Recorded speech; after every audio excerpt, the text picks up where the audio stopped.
So in today's video, I'm going to show you how to paint this simple peach illustration in Procreate. My goal with this project is to create a sort of summer-themed art print, but as you can see, the concept is very flexible and you can customize it however you want. As always, I'll list the brushes I'm using for this in the description below. And to start painting, I'm going to first paint the background wash for the peach. So for that, I'm going to use the abstract round brush. And I need to find a nice peach tone, and I think the best way to do that is to just select all the way here to the red, and then choose something in the middle up here like this. Then I'm going to use this brush at sort of a large size, and I'm going to create a roughly circular kind of background wash like this, and this is all in one stroke. After that, I'm just going to dab it around to create some interesting darker areas, and then I'll shift my color a little bit towards orange, and maybe a little bit lighter, and I'll dot that on as well. After that, we can do some blending. So I'm going to switch to the water blender, and I'll use it at a pretty big size here, and I'm just going to soften all these up. And once the wash is finished, we can do a little bit of shading. And the first thing I want to do is add the highlight. So I'll make a blank layer above my wash. I'll choose a very light peach color. For the brush, I'll use the abstract round again.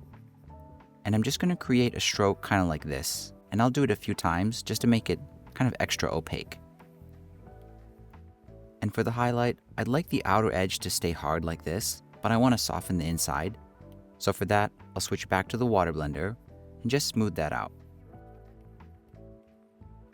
Now on the opposite side of the highlight, I'd like there to be a very light shadow. So for that, I'll once again make a blank layer. I'll choose a darker peach color this time. I think something pretty dark like that. Again, the abstract round. And I'll just try to carefully sort of follow along the edge of the highlight.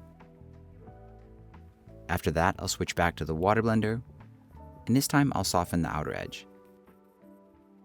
And this shadow looks really good, but I'm worried it's too dark, so I'm just going to lower the opacity of it to lighten it. There we go. And once I'm happy with how the shadows and the highlights look, I'll just merge everything together onto one layer.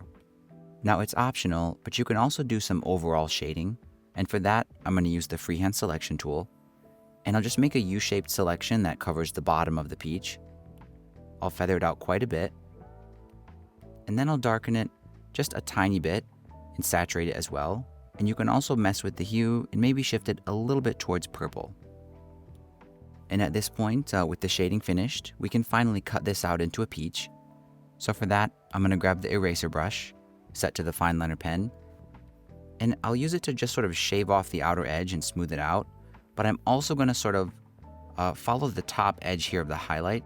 And then of course after that, I'll just erase all the excess.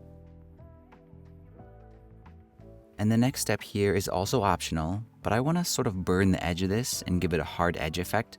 And we can do that with the selection tool. So for that, I'll grab the selection tool set to automatic, and I'm just going to select the white area around the peach. Then I'll feather it out just a little bit, maybe around 8%. And you can see here, it's just going a little bit into the edge of the peach. Then I can go to hue, saturation, and brightness, and I can darken it. And you can see it just darkens a tiny bit of the edge. Now I don't want to darken it too much. Maybe I'll lower it just to 40%, and then I'll saturate it. And at this point, the peach is looking really good. It does look a little bit too dark, I think. And the next step is going to help with that, because I'm going to show you how to add some fuzz to this. So to add the peach fuzz, just make a blank layer above the peach, choose pure white, and then go to the charcoal category here and use the 2B compressed, and just very lightly kind of dust this over the peach. And in this case, the effect looks pretty good, but if it ended up being too dark, you could always kind of lighten it by adjusting the opacity, but I'll leave it as it is and then merge it together with the peach. And the peach is sort of finished, but I do need to add some leaves. I think I'll add those sort of at the end of this video. And right now, I'm going to show you how to turn this into some slices. So to create the slice, I'll kind of zoom out here and give myself some room. I'll duplicate the peach and just move it down. I'll rotate it and then use the eraser brush to kind of cut it in half and then erase the excess. Now since this is supposed to be a slice, I need to show some of the inner colors. And different varieties of peaches have very different colors, but this one is sort of yellow inside. So to get that yellow effect, I'm going to grab the freehand selection tool And I'll just select the inside of the peach slice, just a little bit away from the outer edge. Then I'll circle back. I'll change my color to a sort of medium yellowy orange tone, nothing too saturated. And I'll just drag this color and drop it into the area I selected. And usually this does a good job, but in this case, I think it's a little bit too dark. So I'm going to use the hue, saturation, and brightness to brighten it just a little bit. After that, I want to add a darker area in the middle, but first I'm going to use the eraser brush again to sort of carve out an area, just like a little bite shape like this. Then I can grab the selection tool, set to freehand. I'll just select this inner area.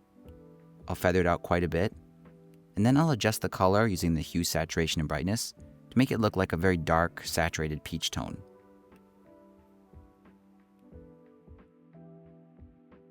I'd also like the inside of the peach slice to be a little bit smoother, so I'm going to smooth it out using the water blender.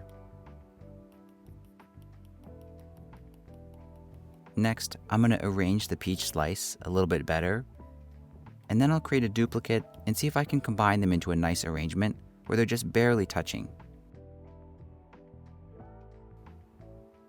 And then to make them look not like exact duplicates, I'm going to use the warp tool to adjust one of them to be a little bit slimmer. There we go. And then once I'm happy with the slices, I'm going to merge them together onto one layer, and then I'm going to use the water blender again to kind of soften the area where they're touching. And I think those slices look pretty good, so we can move back and kind of finish up the peach. The peach is almost done. I think I want to give it a little bit of a skew though, so I'm going to select the peach layer, grab the arrow tool here, and I think this time I'll skew it using the warp. So I'm just going to move the bottom kind of to the left, and the top to the right. And this just gives it a little bit of an interesting posture. There we go. Now for the leaf, that's super easy. I'll make a blank layer above the peach, and I'll choose an olive green tone. For the brush, I'll use the abstract round, kind of at a smaller size than what I usually do, and that's because I'm going to try to make some kind of more delicate leaves, and they're just stroke based. So I'm just going to start with a very light pressure, press harder, and then taper it off. And I think I'll do one more leaf. And these leaves turned out pretty okay, but I think I'd like to darken them up. So I'm just going to make the adjustment using the hue, saturation, and brightness. There we go.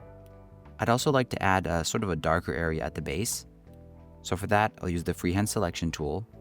I'll just select the base of the leaves. I'll feather it out a little bit, and I'll darken it quite a bit using the hue, saturation, and brightness. And finally, to complete this illustration, I'm just going to add the text, and it's super easy. I'm just going to make a blank layer above everything.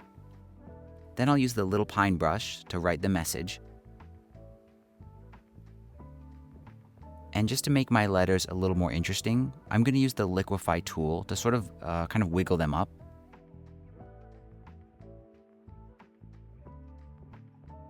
And then I'll pretty strongly skew them to the right, once again, just to make them more interesting and sort of dynamic.